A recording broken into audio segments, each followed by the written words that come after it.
صلی وسلم دائما ابدا. السلام علیکم ورحمۃ اللہ وبرکاتہ.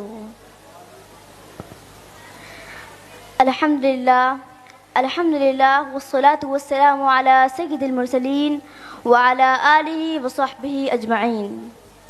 اما بعد، محترم خواتین و حضرات، آج جس ہستی کے تذکرے کے لیے میں اس ممبر سخن پہ کھڑی ہوں وہ کوئی معمولی شخصیت نہیں ہے، بلکہ یہ وہ شخصیت ہے جس کی نگاہ میں بصیرت ہے، جس کی زبان میں تاثیر ہے اور جس کے دل میں امت کے لیے سوز و درد ہے. وہ استاذ ہے، نہ صرف ایک فرد بلکہ ایک فکر، نہ صرف ایک پیشہ بلکہ ایک مقدس منصب، نہ صرف ایک رہنما بلکہ ایک نسل ساز معمار. استاذ وہ شمع فیروزہ ہیں جو خود کو جلا کر فکر کے اندھیروں میں روشنی بانٹتا ہے. وہ قافلے کا رہبر ہے جو منزل کا پتہ دیتا ہے، خود پیچھے رہ کر آنے والوں کو آگے بڑھاتا ہے. وہ پانی کی مانند ہے جو خود بے رنگ ہو کر دوسروں کو رنگ عطا کرتا ہے.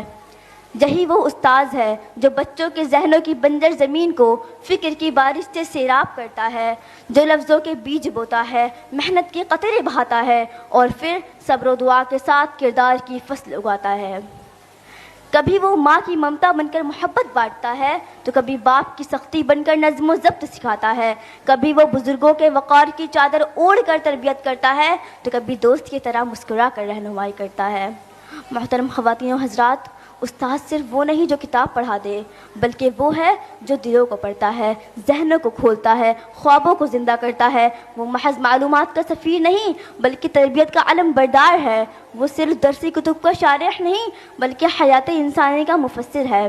جس قوم کے بچوں کے ہاتھوں میں استاذ کی انگلی نہ ہو وہ قوم ترقی کی شاہراہ پہ بھٹک جاتی ہے.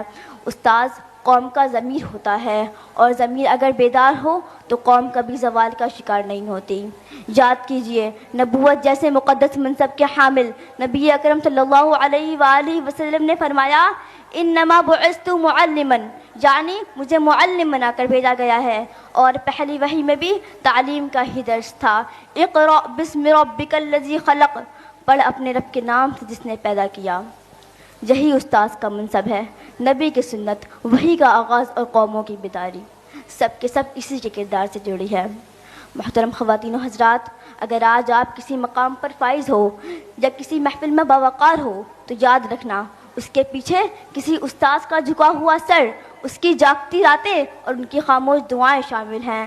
استاذ وہ آئینہ ہے جو اپنی چمک دوسروں میں تلاش کرتا ہے، وہ دریا ہے جو دوسروں کو سیراب کرتا ہے مگر خود کسی گمنام کنارے بہ جاتا ہے، وہ چراغ ہے جو جل کر راہیں روشن کرتا ہے اور پھر راکھ میں چھپ جاتا ہے.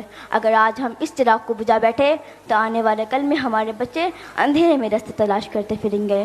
لہٰذا ہمیں اپنے استاذ کی عزت کو فرض، ان کی خدمت کو سعادت اور ان کی دعاؤں کو کامیابی کا ذریعہ سمجھنا ہوگا.